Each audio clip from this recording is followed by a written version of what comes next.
Let's talk about these two graphic novels, Absolute Jafar and Corridor, both written by Sarnath Banerjee. I spent some time in the immersive world of Sarnath Banerjee books. I read Absolute Jafar and then reread Corridor. In Absolute Jafar, he tells the tale of Brigu, who falls in love with the Pakistani woman, migrates to Berlin, and subsequently has a child, Jafar. I finished Absolute Jafar in about 2 days. It's not too long. And then I just wanted to reread Corridor. So here I am talking about both the books.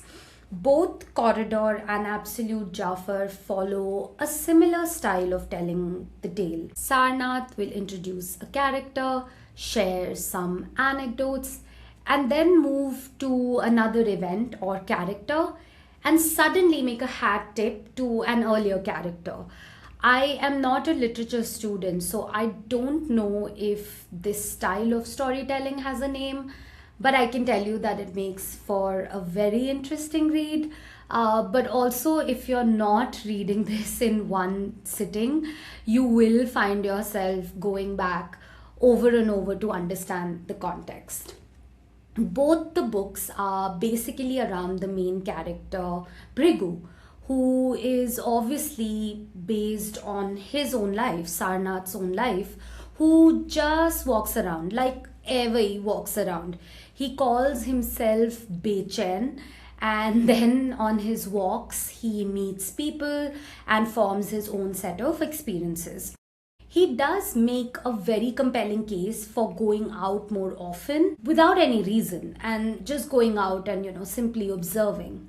It's what we also need in this world of hyperconnectivity and screens everywhere. The artwork is simplistic yet effective, although it is his writing that will keep you engaged. His visual metaphors are the real treasure. They are deeply political and go beyond just making, simple comparisons. Like the one in Absolute Jafar, where he compares a government employee to Jhule Lal, the elusive, mysterious Sufi. And if you've been to a government office, then I don't even need to explain this. He uses these visual metaphors and his commentary on, the seemingly mundane to bring the narrative to life. He starts Absolute Jafar highlighting the Project Cheetah mission, which was the Indian government's ambitious plan to reintroduce cheetah into the Indian landscape. There's also a certain someone lurking in the background. Now, what does that have to do with Sarnath's life? I'm not sure. Maybe how the cheetahs were brought in not through natural migration but forced has something to do with how he felt about his move to Germany. He also titles that chapter of his move as punishment posting, so he's clearly not happy. But I'm not sure why he starts with Project Cheetah, but it does work as a very good hook. Another thing that I really like about his books is the reference he makes to other pieces of art. One such mention came in Absolute Jafar, where he spoke about Arvind Desai ki Ajeeb Dastan. I wanted to watch that movie, even though I knew exactly how it'll end because he does give us a spoiler, and I'm honestly still processing that movie. Maybe I'll talk about it in another video. It's an interesting one, you should watch it. Now, okay, anyways, let me rewind a little bit and tell you that some 2 years back, I was looking for Indian graphic novels, having just read Varun Grover's Karejwa. And a quick Google search revealed this pioneer in the space, Sarnath Banerjee.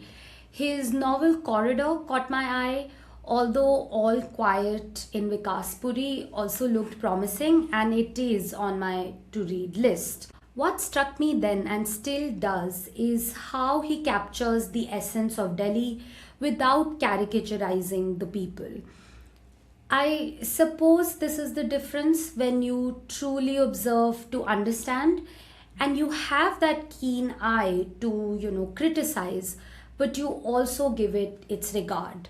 His satire goes beyond pointing fingers at a single individual. He doesn't even give us any solutions really. He's just showing us how things are. And just by doing so in such a brilliant, engaging manner, he's getting us to think and actually wonder why we make the choices that we do. And of course, you can't capture the essence if you do not have that intense love for a city. So that comes out very obviously in the books. His work is an ode to the city of Delhi, and you can just tell that he owes it a lot. When I picked up Absolute Jafar, I didn't remember much about Corridor. I didn't remember the specific bits. I couldn't even tell you what it was about. I just really liked it. I couldn't pinpoint why I liked it, but I liked it. You've consumed great art, so you know, like when a piece of work really touches you, it stays with you. I also want to tell you that after shooting this, I'm meeting a friend at a nearby park. We've made our post dinner walks a ritual, and we try to go at least once a week. Now, why am I sharing this with you? Well, because I feel that through Corridor and Absolute Jafar, he's also making a very compelling case for going out and walking. In that sense, Corridor and Absolute Jafar are extensions of each other.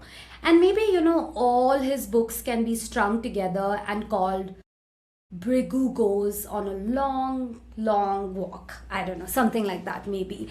And I think that in doing so, he's also urging us to see life like this, just, a long walk, some in quiet solitude, some very, very chaotic. Sometimes we do find our purpose, other times we don't, but always, always we keep moving, even when it doesn't feel like it. That's it. That's my humble submission.